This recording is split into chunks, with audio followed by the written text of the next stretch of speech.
Today we're looking at a pretty sobering report that came out of the police department in Pakistan's Sindh province. It lays out the hard data behind a tragic practice often referred to as honor killings. So let's just dive right into the findings. Okay, first things first. To really understand the numbers we're about to see, you have to understand this term, karo kari. It's the local term for a premeditated killing, usually when a woman is accused of having an illicit relationship, which is seen as bringing dishonor to her family. This single concept is the entire frame for this report. So, just how bad is the situation, according to this year's official police report? Well, the very first number they give us is absolutely staggering. 142. I just want you to let that number sit for a second. It's not just a statistic, right? Each one represents a human life. So what is that number? That's how many people, men and women, have been killed in the province of Sindh so far this year, all under the pretext of honor. And this isn't speculation. This data is coming directly from the provincial police department itself. The report also gives us a bit of a geographical breakdown, and it notes that the highest concentration of these killings all happened in one particular area, the Larkana region. But that big number, 142, is the total. So who are these victims, really? When you start to break down the data by gender, a very clear and very troubling picture starts to emerge.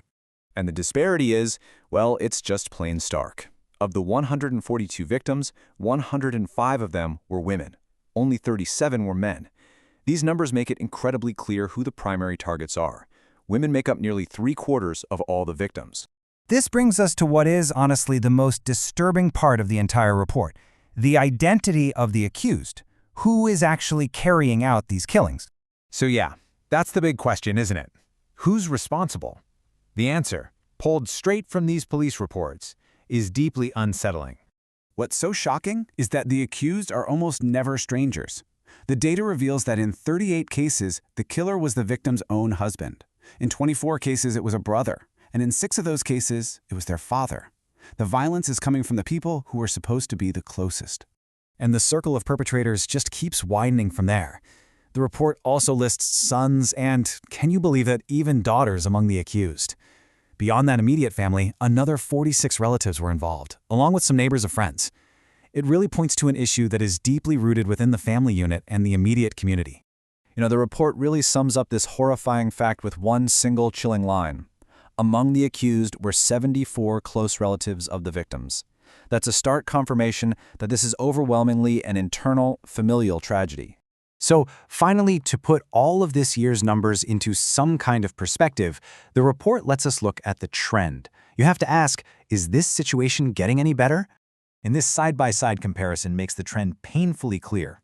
Last year, the total number of people killed in these incidents was 99. So far this year, we're already at 142. The problem isn't getting better. The data suggests it's actually getting significantly worse. The takeaway here isn't just the numbers themselves, but the chilling pattern they reveal. It's violence directed mostly at women, carried out by their own families, all supposedly in the name of honor. And that leaves us with a final, really difficult question to think about. When this is what's done for honor, what does that word truly mean?